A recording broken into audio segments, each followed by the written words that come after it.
आप सभी को प्यार भरा नमस्कार।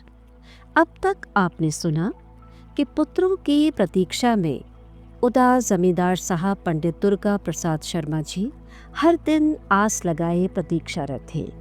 अब आगे गांव पहुंचकर मनोहर भाई सीधे जमींदार साहब की हवेली में पहुंचे। सेवकों से संदेशा पाकर जमींदार साहब ने उनके मिलने की तीव्र इच्छा का कारण जानने के लिए उन्हें ऊपर ही बुला लिया। अभिवादन कर मनोहर भाई जैसे ही कुछ कहने को हुए, उनकी सकपकाई और रहस्यमयी हालत को देखकर जमींदार साहब कुछ समझ नहीं पा रहे थे कि वे ऐसी कौन सी अचंभित बात करने वाले हैं। तसल्ली देकर सामने कुर्सी में बैठाते हुए बोले, क्या हुआ मनोहर, सब कुशल तो है? अपने आप को संभालते हुए मनोहर भाई ने सामने ग्लास में रखा हुआ पानी पिया, फिर बोले, साहब क्या बताऊं, आज जो इन आंखों ने देखा है विश्वास ही नहीं होता। बिल्कुल आप ही की सूरत लिए एक युवा योगी बाबा को फतेहपुर किलाघाट के पास गंगा स्नान करते हुए देखकर हमें शक हो रहा है, कहीं वे हमारे लक्ष्मी नारायण तो नहीं है। कुछ लोगों से पूछने पर पता चला कि वे सिद्ध संत बाबा श्री नीब करोरी हैं, जो आसपास ही रहते हैं और नित्य प्रातः गंगा स्नान के लिए आते हैं। आप किसी से कुछ न कहिए, बस कल ही चलिए साहब, हमारा मन कहता है कि वे हमारे लक्ष्मी नारायण ही हैं। हतप्रभ कर देने वाले इस वाक्य को सुनकर जमींदार साहब का मुंह खुला का खुला रह गया। क्या कह रहे हो मनोहर, तुमने अपनी आंखों से देखा? क्या क्या वे हमारे बेटे जैसे लगते हैं? हाँ साहब, जोगी वेश में, बड़ी हुई दाढ़ी और कंधे तक चटाएं और सफेद धोती पहने उन साधु बाबा का चेहरा हूबहू आपसे मिलता है।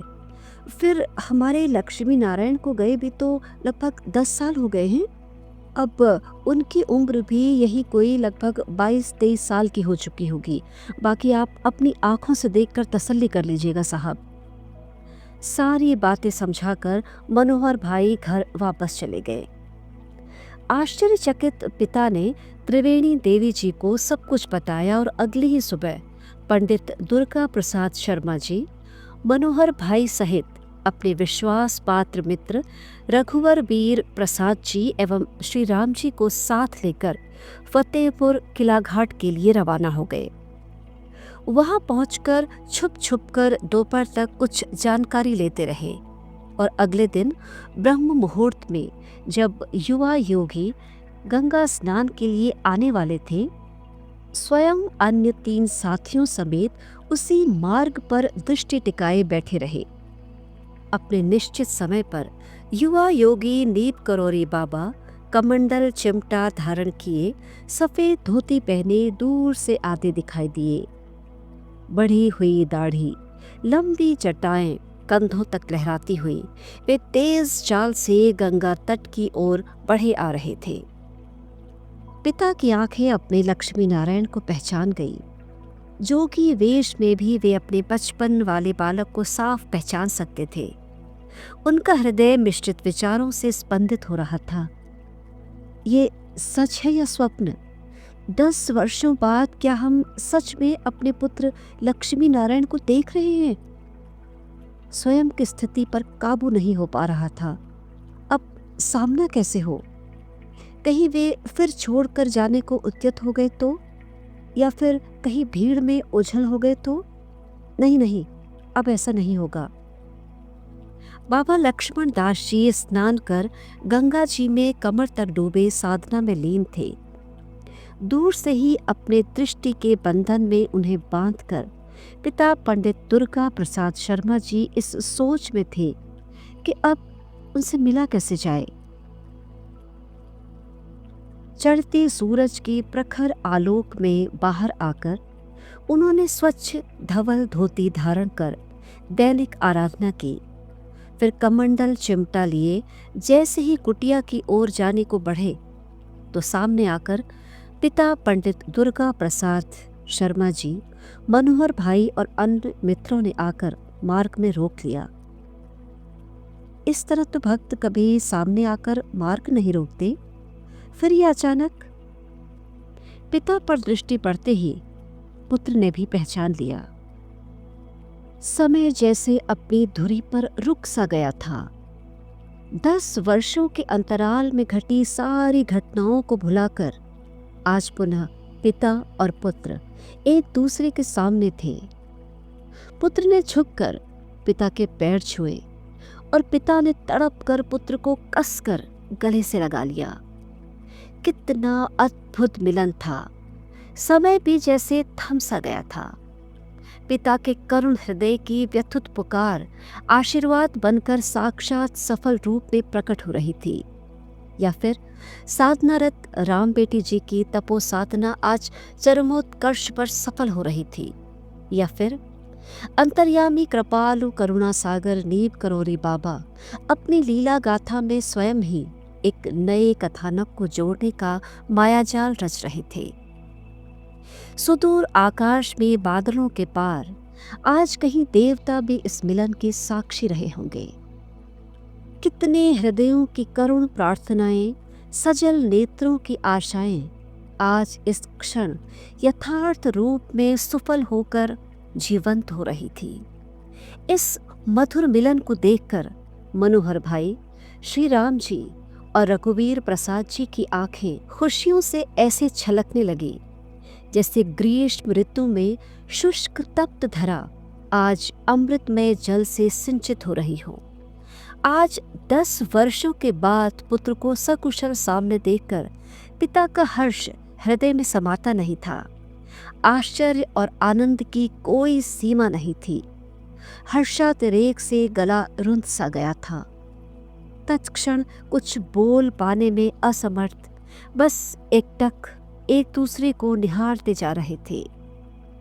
मित्र रघुवीर प्रसाद जी ने भावुक होकर मित्र दुर्गा प्रसाद शर्मा जी को संभाला, फिर अपने प्रिय लक्ष्मी नारायण जी की ओर सजल नेत्रों से निहारते हुए बोले, बेटा बस अब यह वनवास पूरा हुआ।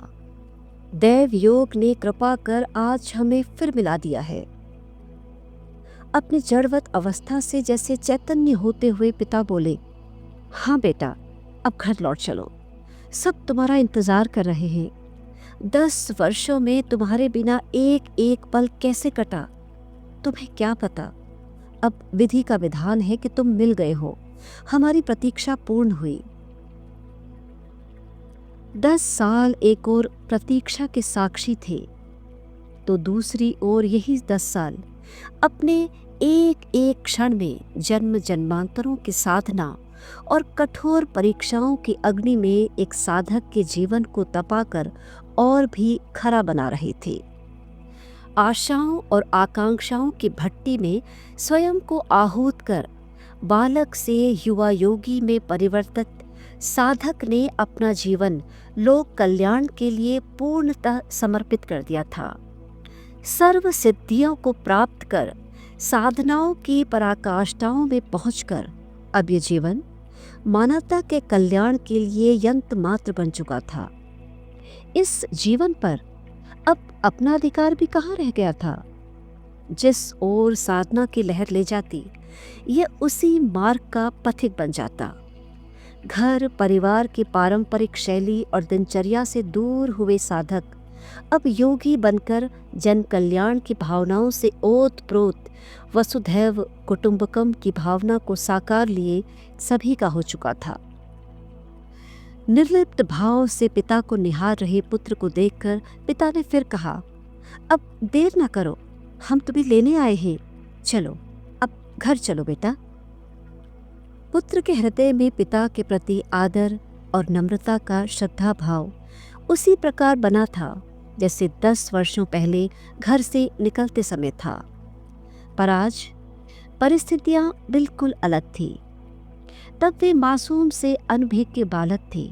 आज सर्वज्ञ युवा साधक नीब करोरी बाबा, जिन्होंने लक्ष्मण दास, तलैया बाबा, चमत्कारी बाबा, हांडी वाले बाबा और फिर नीब करोरी बाबा तक की अलौकिक यात्रा में जीवन को साधारण से असाधारण बनने की प्रक्रिया में स्वयं को पूर्णतया जन कल्याण के लिए न्यौछावर कर दिया था। अपना पराया जैसी भावनाएं तो बहुत पहले ही छूट चुकी थी। अब तो उनका जीवन भक्तों के प्रेम और करुण पुकार के अनुसार संचालित हो रहा था। पिताजी, अब हम घर वापस नहीं लौट सकते। अब साधना और तपस्या ही इस जीवन का उद्देश्य है। सादर और नम्रता पूर्वक कहे गए ये शब्द दृढ़ विश्वास से भरे थे। पिता हतप्रभ से रह गए। प्यार और अधिकार के विशालतम पराक्रम से भरपूर उनका व्यक्तित्व उन्हें पुत्र को ये मनमानी कैसे करने देता भला। साधना और तपस्या के लिए इतनी कठोर साधना कर जीवन के 10 वर्ष पूरी तरह समर्पित कर चुके हो बेटा। अब परिवार भी तुम्हारी जिम्मेदारी है। परिवार, जिम्मेदारी, ये शब्द सुनते ही योगी का विरक्त मन इस बंधन को स्वीकार करने की स्थिति में न था।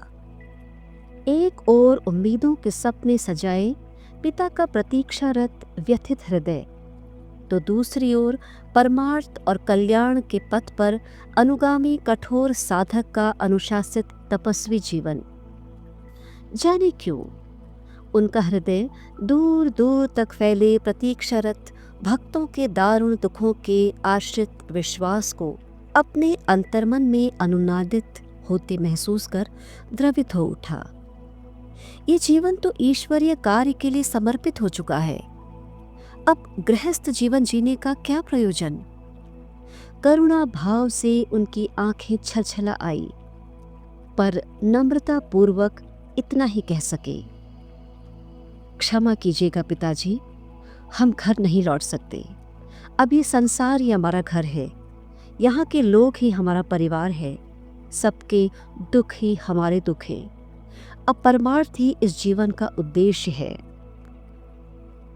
श्री रघुवीर प्रसाद हाथ जोड़कर प्रार्थनीय स्वर में बोले, बेटा, सदाचार की परम भावनाओं से तुमने अपना जीवन सफल बना लिया है। तपस्वी जीवन जीकर तुमने बहुत साधना कर ली है, पर एक परिवार भी है जो तुम्हारे लिए जी रहा है, उसके लिए वापस चलो।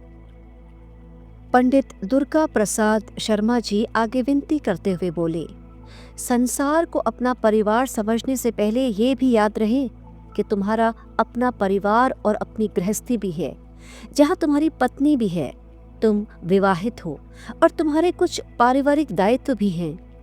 10 वर्षों से वो तुम्हारा इंतजार कर रही है। सोचा भी है कैसा जीवन जीती होगी वो।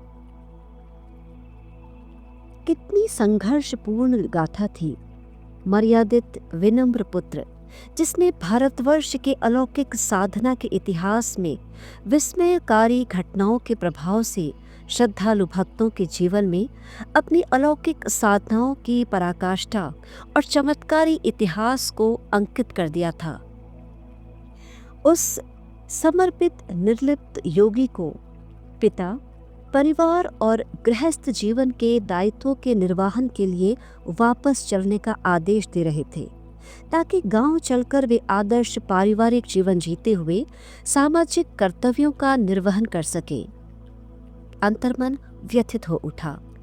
कैसी धर्म संकट की स्थिति थी। एक ओर आध्यात्मिक जीवन की पराकाष्ठा और दूसरी ओर गृहस्थ जीवन की अपेक्षाएं। पिता के लिए सम्मान और पुत्र की मर्यादाएं अपनी भावुकता की चरम सीमा पर थी। मान मर्यादाओं की सीमा में निशब्द खड़े वे कुछ भी कह नहीं पा रहे थे। नहीं पिताजी, क्षमा करें, हम वापस नहीं आ पाएंगे। कहते कहते करुणामय दयामय योगी की आंखें भर आई। दोनों हाथ क्षमा याचना की मुद्रा में जुड़ गए। नतमस्तक चुपचाप खड़े रहे। शायद हृदय का द्वंद्व मौन रूप में अभिव्यक्त हो रहा था। अब इस योग साधना की पराकाष्ठा के बाद वापस सामाजिक जीवन यापन संभव नहीं हो पाएगा। उधर 10 वर्षों से शिव आराधना में समर्पित एक विरहिणी के त्याग और तपस्या की परीक्षा का आज संघर्षपूर्ण वर्तमान था। आज वही हरियाली तीज का पर्व था जब बादामबास गांव में राम बेटी पति की प्रतीक्षा में चातक बनकर सावन के काले उमड़ते घुमड़ते मेघों को निहार रही थी। साधना और श्रद्धा के फूल समर्पित कर अपने आंसुओं के मोतियों को नित्य प्रभु को न्यौछावर करती हुई विरहिणी की साधना को भी तो कृपालु अंतर्यामी करुणामय प्रभु के विश्वास का संबल मिलना था।